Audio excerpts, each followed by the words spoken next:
Today's movie proves the truth is out there once and for all. Or does it? Got good news and bad news, girls. The good news is your dates are here. What's the bad news? They're dead.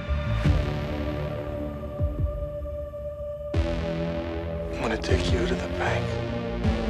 To the blood bank. Welcome, B-Movie Maniacs, to another episode of B-Movie Babylon, a safe space for trash cinema lovers where we firmly believe the B in B-Movie stands for brilliant.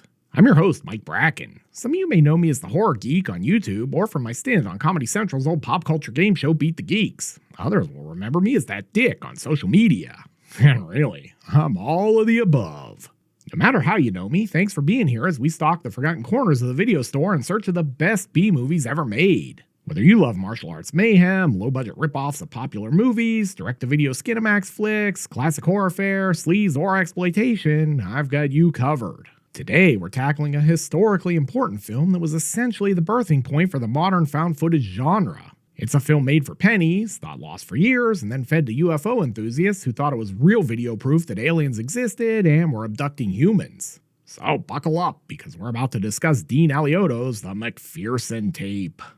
But before we get into the details of this found footage classic, let's first talk a bit about how I discovered this one. One of the recurring themes of this show is me talking in every episode about what a weird kid I was. And I was a weird kid. On the upside, the one benefit of this show has been learning some of you are weird kids too. I was a gifted kid growing up, and all of us were a little strange, but even by those metrics, I was weird. The other gifted kids like to play chess, or talk philosophy, or maybe play a little D&D if no one was looking. I, on the other hand, wanted to talk about the occult, terrible moments in history, trashy movies and books, and all kinds of other weird shit. So, like if the regular gifted kid was basically a walking, talking issue of the New Yorker magazine, I was essentially the gifted kid version of the Weekly World News. A brand new story of how they found Bat Boy in a cave or Satan's face in a smoke cloud from a fire, basically. I mean, don't get me wrong, I could play chess and talk about existential philosophy and all that jazz, but frankly, I found it all boring. I mean, seriously, I was the kid in 6th grade who made his mother buy him old-fashioned black ink, like the kind you used with a quill, and then proceeded to pour it into a giant bowl, ruining said bowl, in my quest to make a scrying pool like the one I read about in my first book on witchcraft. Which, if you're really curious, was Gavin and Yvonne Frost, The Magic Power of Witchcraft, which I'm pretty sure blipped onto my radar after seeing it as an ad in a pro wrestling magazine. While my gifted kid friends were doing elaborate science fair projects, I was trying to contact the dead and learn how to astral project. Not gonna lie, it was way more fun than most of those guys. Seriously, my science fair project one year in junior high was some bullshit on hypnosis. Needless to say, I did not win. I'm not entirely sure how I became a weird kid. I learned to read before I got into kindergarten because my mother bought me Godzilla, Spider-Man, and Star Wars comic books. My parents were bookworms, and my love of horror, at least on some level, comes from my mother, who was an avid constant reader of Stephen King. She really never branched out into the genre beyond King like I did, but I remember seeing King's books around the house, and eventually I started reading them. At a way too young age, probably. Anyway, as usual, I'm getting way off course here, but I know from the comments people like hearing about my weird childhood for some reason. There are a lot more tangents here, but let me get us back to the actual connection to today's episode. So, my parents were avid readers. They were not particularly avid film fans, though, which was a passion I cultivated on my own and with my maternal grandmother. We did watch a lot of TV. My parents are some of the last people I know who still watch regular primetime TV when it actually airs. My dad won't even binge things. They were watching Breaking Bad on streaming, and even though the whole run of episodes was there, my dad would basically watch one a week. Growing up in the late 70s and into the 80s, we didn't have cable. Yeah, basically 5 channels if the weather was good and you could get a signal. 3 if the weather was shitty. We did have 2 televisions for a time, which was sort of a luxury, but one of them really didn't work well. So you basically watched TV together. And let me tell you, my parents and my sister and I do not have the same taste in television or films. So this man, I got stuck watching a fucking metric shit ton of crap like Little House on the Prairie. But man, did I geek out over that slasher film episode they did. Highway to Heaven and just shit like that. But the one thing in my early childhood that we watched pretty regularly and absolutely turned me into who I am today was In Search Of. In Search Of ran from like 1977 to 1982 in its initial run and was hosted by Leonard Nimoy. Growing up as a big original Trek fan, you can keep your Picard Next Generation thanks, I loved Spock, so I was immediately interested in this show. Beyond that, the show had a great opening theme and credits. In Search Of was basically schlock reality TV before schlock reality TV took over television, and it quickly became my low-key favorite non-cartoon show. Anyway, every episode of In Search Of was devoted to discussing some conspiracy theory or mystery, complete with some very dubious science and interviews with experts. Because of In Search Of, I grew up with a genuine fear that I'd someday accidentally fly into the Bermuda Triangle, never to be seen again. Growing up in those years, I was firmly convinced the greatest causes of death for children were basically 1. Quicksand, 2. The Bermuda Triangle, and 3. Bigfoot. One of those things was gonna kill me guaranteed unless I was vigilant at every turn. Naturally, this sort of show was going to talk about UFOs at some point. It came into existence after producer Alan Landsberg had done 3 one-hour documentary shows on Chariots of the Gods and the like, and was originally set to be hosted by Rod Serling before his passing, so yeah, we were definitely getting UFOs. And that happened in 1980, when Nimoy hosted an episode about UFO conspiracies and cover-ups. Alan covered Roswell, Project Blue Book, and Hangar 18 at the Wright-Patterson Air Force Base. This was maybe my first real exposure to the whole UFO thing. I'd have been about 8 at the time, and boy was I fucking hooked. Interestingly enough, back in the early 2000s, one of the Z-grade cable channels was rerunning those original In Search Of episodes every day. Revisiting it was wild because it was one part pure nostalgia, one part me cracking up at theories from the 70s and 80s that had been completely debunked, and 100% still amazing. Look, that show just holds up. It takes me right back to being a kid in my parents' living room in our first house. So, this particular episode of In Search Of was basically my introduction to what they call gray lore and all that. I'm not entirely sure on the timeline here because I was a kid, but we lived in the country and I would then spend nights peering out of my second-story bedroom window into the dark sky over the woods behind us in search of flying saucers. Unfortunately, I never saw a UFO, but in that same time period, one of our neighbors swore he saw one flying over a cornfield near his house late at night. Young me believed every word. 51-year-old me is slightly more skeptical because the guy who saw the saucer was a big drinker and probably burned his own house down for insurance money a few years later. I don't think they ever proved that, but we were all like 99.9% sure he did. At any rate, I was more of a horror kid than a sci-fi kid. We all love Star Wars, but Star Wars really kind of transcended sci-fi into its own thing. But UFOs were the bridge between the genres for me. These weren't the adorable alien of E.T., these aliens were killing cows and probing butts. That was scary, and I was all in. From there, we jump ahead to 1987, and by this point, I'm a bona fide horror geek. I can tell you pretty much anything you want to know about American slasher movies. I'm watching director commentary tracks on Laserdisc at a friend's house because it's the closest thing to film school in Florida. I already know deep inside that I want to be a writer more than anything in the world. I want to write horror novels until I die, and maybe some screenplays. I'm also reading a lot of books at that point because I too am an avid reader like my parents. Any trip to the mall guarantees I'm going to spend an hour in Walton Books trying to convince my parents to buy stuff like Journeys Out of the Body. Because man, did I spend like a good 2 years working very diligently trying to learn how to astral project as an early teen. And of course, I was always looking for horror novels. And then one day, I actually convinced them to get me a copy of Whitley Strieber's Communion. Whitley Strieber was a horror writer. He gave us both Wolfen and The Hunger, but Communion was nonfiction and chronicled his experiences with lost time and flashbacks to real alien encounters he firmly believes he endured. I suppose this is as good a time as any to talk about my own beliefs on the topic of extraterrestrials. I firmly believe that we are not alone in the universe. The place is too big and too vast to just accept that this is the only place in all of that vastness that created some kind of intelligent life. I'm not entirely sure aliens have been here. The logistics of that kind of space travel are daunting at best, but I'm also very open to the possibilities. I would not be shocked if it came out aliens had been here and we had interacted with them on some level. I don't really buy into the whole Area 51 government cover-up stuff exactly, but I firmly believe there's other intelligent life out there. Statistically speaking, it just makes sense. Anyway, Communion had a big impact on me after reading it. Still not convinced any of it actually happened. False memory shit is how we got satanic panic cases. But I believe Whitley Strieber believes it, and it's a harrowing read even if you just view it as false memories or complete fiction. After Communion got turned into a film, we really had sort of a UFO story renaissance. We'd get that film, we'd get the X-Files, Alien Autopsy, and reality TV shows definitely loved a good alien story. And it was while I was sort of exploring that stuff that I first heard about the McPherson Tape.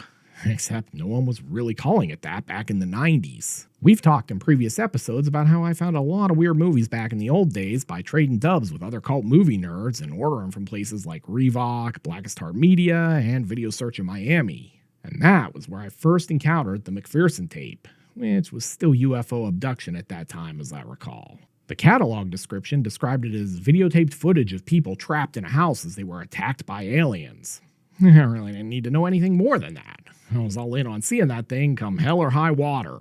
I don't remember the exact year I first saw the McPherson Tape, but it was definitely the truncated "this is real" version that made the rounds at various UFO conventions back in the day.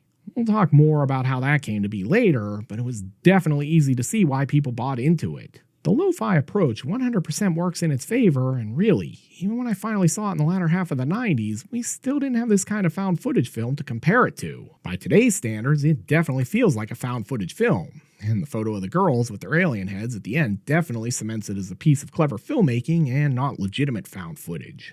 But for its time, it just worked. We were not as media savvy as we are today back then. Although I suppose that's up for debate, seeing as the amount of obviously fake dumb shit I see people pass around on social media is real. But I've always been a fan of this one. I like found footage in general, and this one is a real landmark film in that subgenre.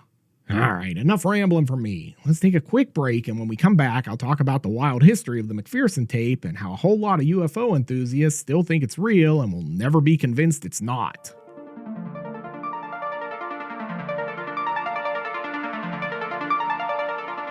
For a lot of these episodes, I generally go through the movie in detail with regards to the plot.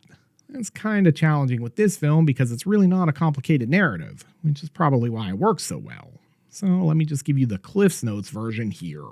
The film tells the tale of the Van Hees family, who have gathered in an isolated home to celebrate a granddaughter's birthday in 1983. The kicker here is the teenage son has recently gotten a new Betamax camcorder, so he's going to tape the evening in that typically amateur home video way we all recorded holiday gatherings in the dawn of the camcorder era.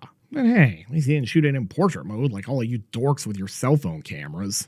The evening starts out like you'd expect. Dinner, jokes, conversation, but then the power goes out. The three sons head out to investigate and see a bright light flash overhead. They investigate further and find that the light was an alien spacecraft that's landed in the middle of the forest.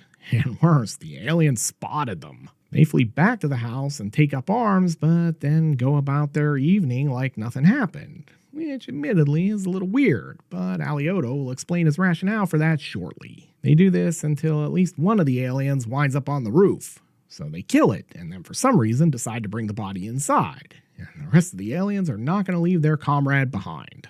After they abduct two of the men, they then use some sort of alien mind control to get the remaining family members in the house to let them inside. Oh, and the dead alien isn't dead. The film ends with a candid shot of the aliens entering the house, looking at the camera, and then it fades to static, leaving the fate of the Van Heeses up to the viewer to determine. See, it's simple, and sometimes simple really is better, especially in horror films. When director Dean Alioto first discovered that his feature film debut, a film he thought was lost forever, as we'll discuss in a bit, was making waves on the UFO convention circuit where UFO experts insisted it was real footage of an actual alien encounter and abduction, his initial response was, "That's fucking genius." Alioto had set out to make a low-budget feature to break into the business, and budget concerns limited what he could do pretty dramatically. But the idea of selling a shot-on-video home movie as a real alien encounter had never occurred to him. Although, to be fair, the film is definitely trying to get people to buy into the illusion of reality. It opens with a title card about how the film is composed of footage from the, quote, Northwoods UFO case, wherein a family recorded an alien encounter on an October night in 1983. But it also has credits, and really, most home recordings of alien abductions generally don't have a cast listing or crew.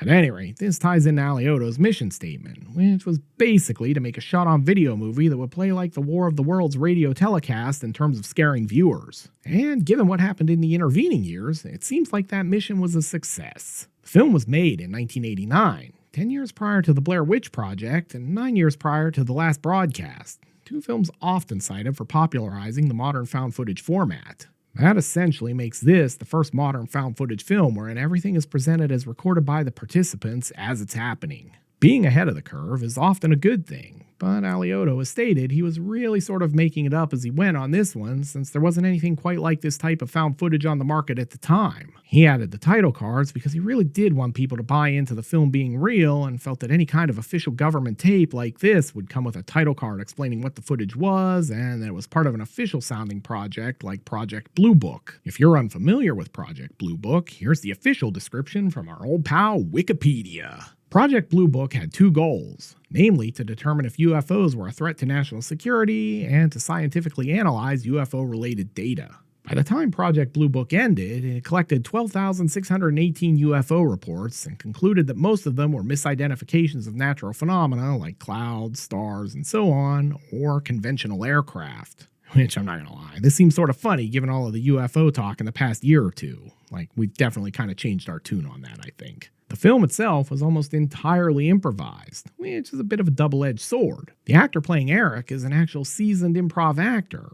Everyone else had some improv experience, but making an entire film on the fly is challenging even for the pros. It is interesting to note that Blair Witch directors Myrick and Sanchez would use a similar improvisational style when they made that film a decade later. The Blair Witch Project, as I recall, basically had a rough outline and the actors were given notes on where to be and situations. Many of those scenes were improvised by the actors as well, which is probably how we got the whole "I kicked that map into the creek" scene everyone laughs about.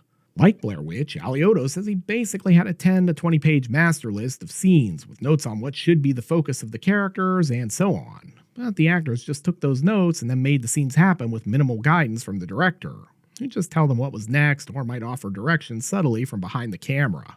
Alioto explains this basically gave him a real level of freedom while making the film. It was sort of like just walking on the set and filming a movie. The McPherson Tape was shot on 8mm video, and the director says it was basically the first film shot on the format.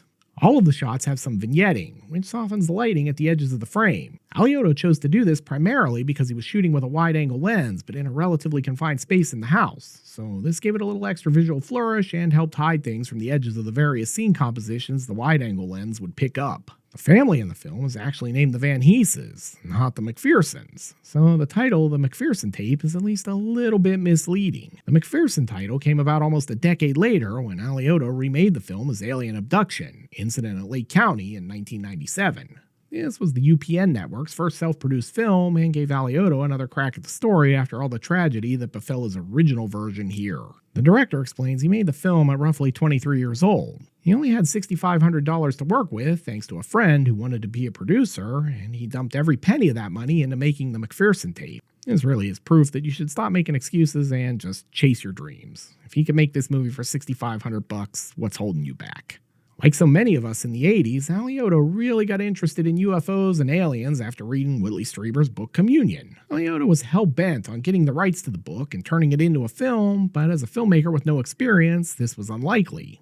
Plus, someone else already had the rights. So this was his compromise on some levels. He could make an alien film, but he'd make his very own alien film instead of adapting someone else's story. The lack of funds turned out to be sort of serendipitous since it forced Alioto to think outside the box. With that level of budget, he wasn't going to be able to shoot on 16mm film, so videotape seemed like a more affordable alternative. This was not the first shot on video film by any stretch of the imagination, but it has gone on to become one of the more notable entries in the shot on video subgenre. He explains the idea of the film was basically to merge his love of aliens and UFOs with an Agatha Christie-esque 10 Little Indians story and merge it with War of the Worlds.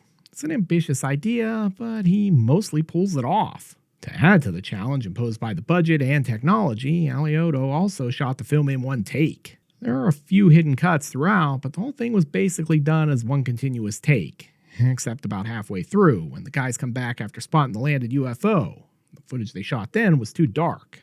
Man, have I been there. Because of this, they had to do some reshoots. So, as Alioto likes to point out, it was mostly a one-take film, but technically, because they had to reshoot the second half of the film a few days later, it's more accurately a two-take film.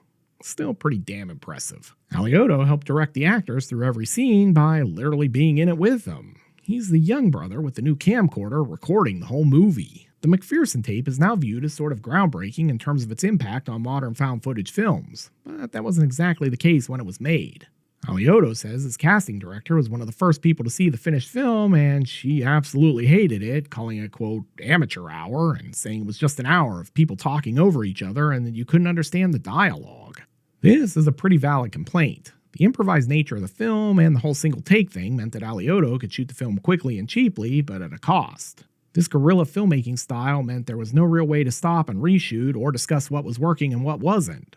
So everyone's trying to ad-lib lines and make it feel real, and as such people continually talk over each other and spend a lot of time saying stuff that isn't important to anything in the plot. That being said, the approach does make the footage feel more real on some levels. The McPherson Tape is not a polished film, and having videotaped my share of birthdays and Christmases, I know that you get a lot of people just blabbing and talking over each other in those situations. For a film that wanted to convince you it was real on some level, the amateur hour approach actually works to its benefit. At any rate, for years afterwards, this criticism stuck with the director, and when the film was booked at Fantastic Fest in 2019 for a 30th anniversary screening, he was worried it would be a gigantic flop with that cult film-savvy audience. But 30 years later, and with an understanding of how modern found footage worked in the wake of the McPherson Tape, Alioto discovered the film really did work, and that the crosstalk and actors talking over each other really did work from a realism perspective. In fact, Alioto says he thinks the original film works better than his own remake these days. Anyway, the guys are out exploring why the lights are out, and they wander into the woods, where we get our first extraterrestrial experience as they stumble across a giant spaceship. This is another instance where the decision to shoot on a consumer-grade camcorder works to the film's benefit. Alioto says they had $750 to make the alien ship, which is not going to make for a very impressive spacecraft in most circumstances. But here, shooting in the dark with the vignetting and the low resolution of the camcorder actually hide the cheapness in a way that again makes it feel way more realistic than it should. For his part, Alioto felt the original ship looked a little too egg-like, so he cut some additional holes in it. But the ship you see in the film literally was made for less than $1,000.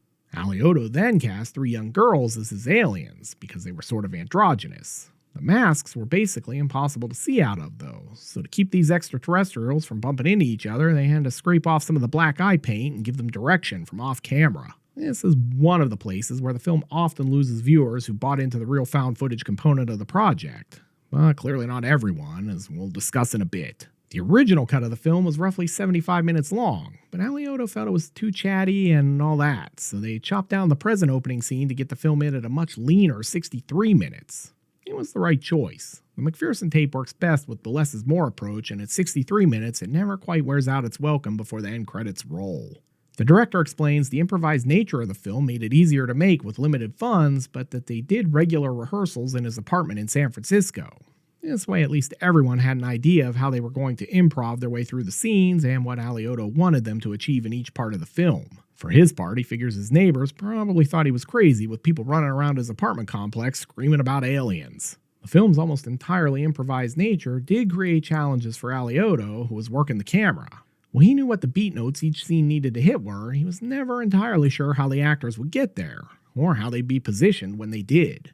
So as the film kicks into its higher gear about halfway through, the camera work becomes more herky-jerky and erratic as Alioto tries to keep up with what's happening in real time as it actually happens. With the film being so unique at the time, and again, we had not really seen this style of found footage prior to the McPherson Tape, Alioto found the film a tough sell. Even something like Cannibal Holocaust, often cited as the grandfather of the subgenre, still mixed in clearly scripted scenes with Robert Kerman on the hunt to find the found footage of the documentary filmmakers in that movie.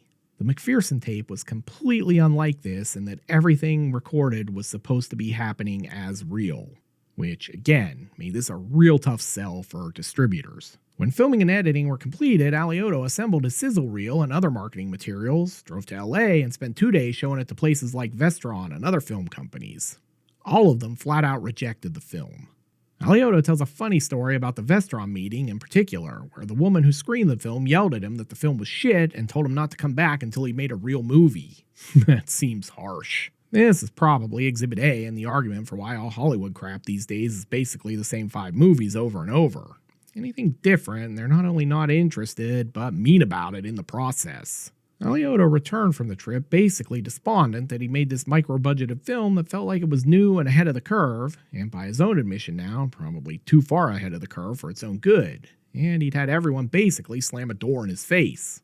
Well, later that day, he got a call from a small production company who was not only interested, they wanted to actually release the movie. Working with Legacy was a bit of an adventure and gave Alioto an interesting glimpse into how the distribution side of the film business works. He recounts seeing poster art they'd come up with for the film, and it was emblazoned with fantastic quotes from places like Rolling Stone magazine. The young filmmaker was amazed they got such big outlets to watch his film, and the catch was they hadn't. They were just making up quotes for the poster. Alioto was terrified they'd get caught and he'd get sued, so they eventually relented and replaced them with similar glowing review quotes from places like Rolling Bone instead. With that settled, they were ready to distribute the film.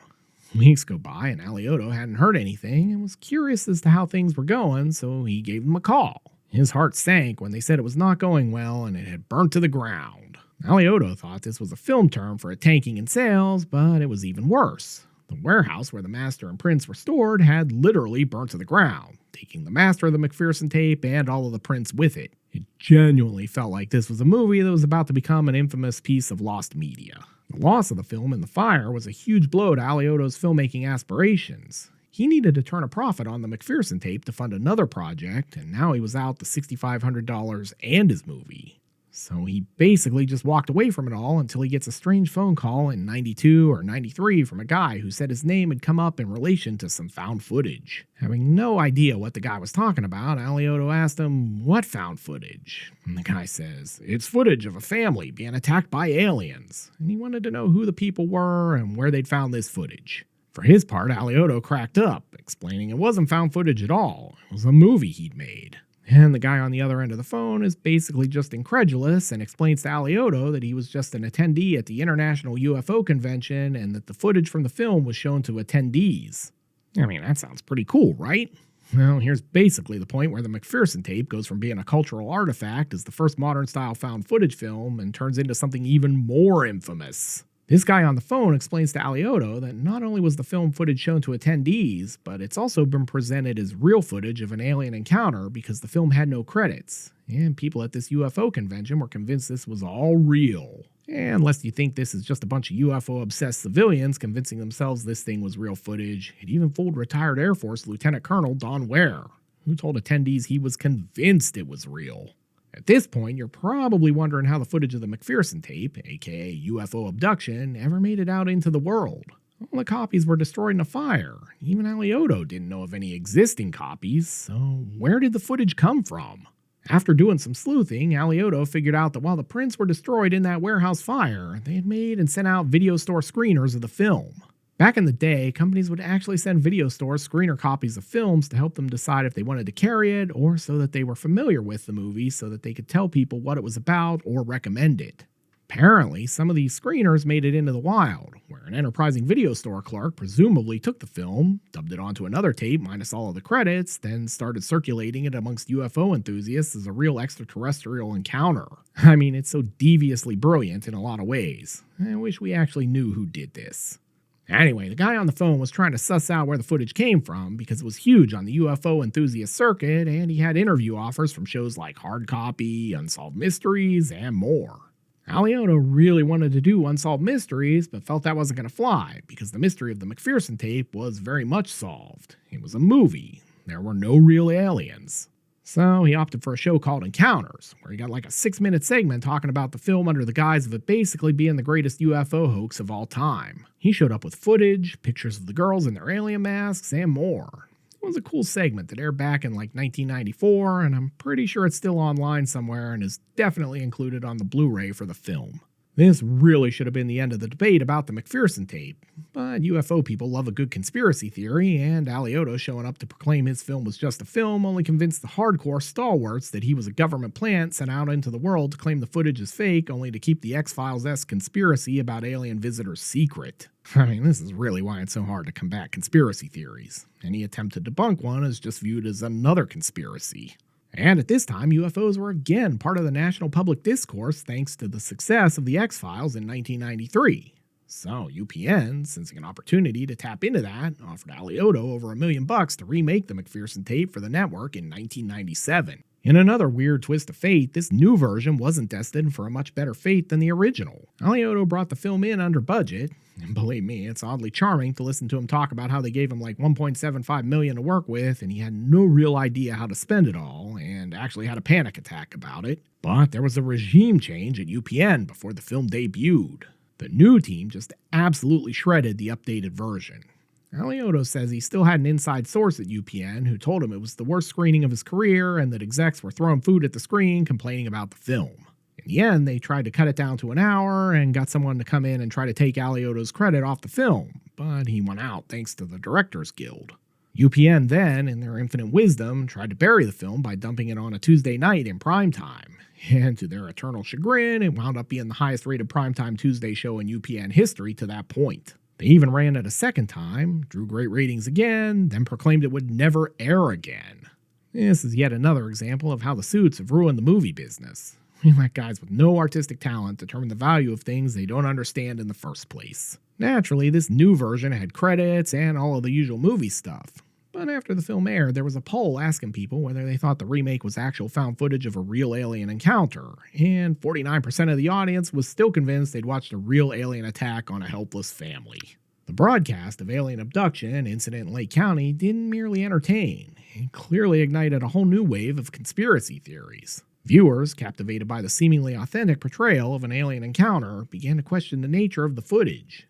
Theories suggesting a government cover-up, extraterrestrial involvement, and hidden agendas quickly gained traction. One of the prevailing theories revolves around the idea that the government orchestrated the remake as a form of soft disclosure, a subtle way to prepare the public for the existence of extraterrestrial life. Supporters of this theory point to the realistic portrayal of the events, the involvement of professional actors, and the broadcast television format, lending an air of legitimacy to the narrative. This was only exacerbated by a theory that before this film and its remake, there was an unedited 6-hour cut of the true tape, which has either been hidden from the public eye or lost forever.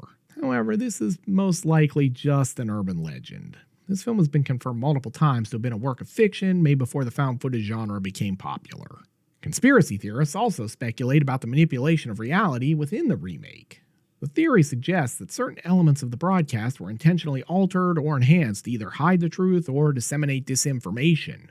The realistic performances and special effects fueled suspicions that the creators had access to classified information or collaborated with government agencies. I gotta be honest, this one always cracks me up because the remake looks like a TV movie. It's not particularly well done. Another compelling theory proposes that Alien Abduction incident in Lake County was a social experiment conducted by unknown entities. The goal, according to this theory, was to observe public reactions to an extraterrestrial event and gauge the level of belief and skepticism within society. The broadcast's impact on viewers and subsequent conspiracy theories would then be part of the experiment's data collection. Look, I can't even begin to describe the weird rabbit holes you will find yourself in when you start researching these two films. For his part, Alioto seems sort of mixed about the enduring reaction to his film. On the one hand, he's delighted that the UFO community and researchers like Donald Ware found the film accurate enough compared to reported UFO encounters that they thought it was real. On the other, he's endured years of attacks from conspiracy theorists arguing that the film he made was real and he's just a tool of the government to keep the truth buried. It doesn't help that men like Don Ware turn up in the encounter segment still insisting that at least some of the film might be real. I mean, here's his closing statement from that segment. I am not convinced this thing is a hoax because I know that our government policy is to insert disinformation into every major UFO case or release documents or possibly every home video that gets on the market. The reason is to keep the public from getting too excited about our alien visitors, hence the sticker is on the back of the video saying this is a dramatization, which allows people not to accept it if they don't have to. Of course, Alioto might be at least partially to blame for the enduring myth that his film is real. He based his designs and the story off of a wide variety of reported alien encounters, which potentially makes the film seem very real and eerily accurate to anyone immersed in that subculture. Anyway, our friends at AGFA and Bleeding Skull have released the McPherson Tape on Blu-ray a few years back, and the film is probably available for streaming on YouTube, Tubi, and a bunch of other streaming services. Interestingly enough, since the master burned, Alioto had to basically reconstruct this for the release by ripping a version off of YouTube, which he then copyright claimed. So thank God for whoever took it upon themselves to release the no-credits version out into the UFO community back in the day. Without that, this film might have truly been lost media. and given its historical significance as arguably the birthing point for what we think of as found footage cinema today, that would have been a tragic loss. So, go out and pick up the disc. There's a link in the show notes. Alright, let's take another quick break and then we'll come back and I'll give you some perfect movies to pair with your screening of the McPherson Tape.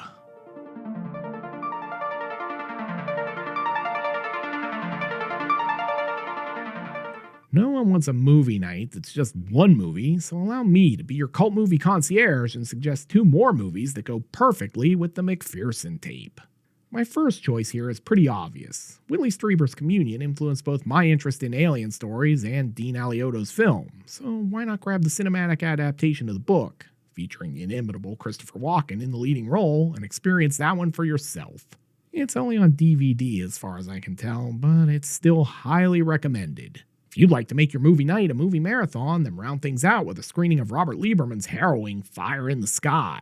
This one has a great cast and is utterly terrifying and reportedly based on a true story. Let me tell you, we had this at the theater I worked in during college, and me and my dearly departed buddy Lance would stay after close every night with some booze and Dunkin' Donuts and watch this thing in a dark and empty theater and scare the shit out of ourselves with it. It's an absolute classic. Alright, I've prattled on long enough. Let's wrap this thing up. In the vast universe of extraterrestrial lore, few tales grip the imagination as tightly as the McPherson Tape. This captivating saga blends the realms of horror and conspiracy theories, offering a chilling narrative that has sparked discussions, debates, and numerous conspiracy theories.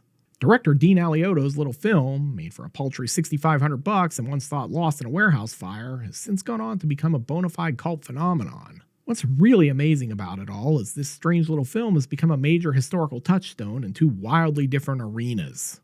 It is, for all intents and purposes, the birthing point of what we think of as found footage today, and it came into existence a decade before the Blair Witch made that subgenre a staple. But beyond that, the film has become a huge deal in the alien abduction community, still terrifying true believers and sparking what feels like outlandish conspiracy theories in its wake nearly 3 decades after it blipped onto the public radar, and even after countless disclaimers that it's not real.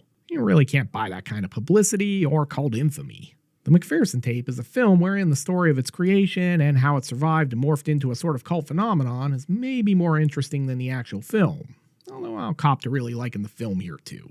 The lo-fi aesthetic and sort of amateurish performances, and I don't mean the actors are bad, I mean the improvised nature of the film doesn't make it feel slick or professional, really add to the genuine feeling of the film. If you're willing to suspend your disbelief a bit, it's easy to see how this one duped people. But even if you don't, it's still an interesting piece of history and well worth seeing for that alone. So, what do you think? Have you seen the McPherson Tape, or is this your first experience with it? Leave me a comment and share your thoughts on this one. I may feature some in a future episode. If you're watching this podcast on YouTube, please be sure to like and subscribe. If you're on another podcast platform, consider leaving me a review and sharing with your friends. It helps me keep making more of these. Until next time, I'm Mike Bracken, and you've just experienced another trip to B-Movie Babylon. The video vault is now closed.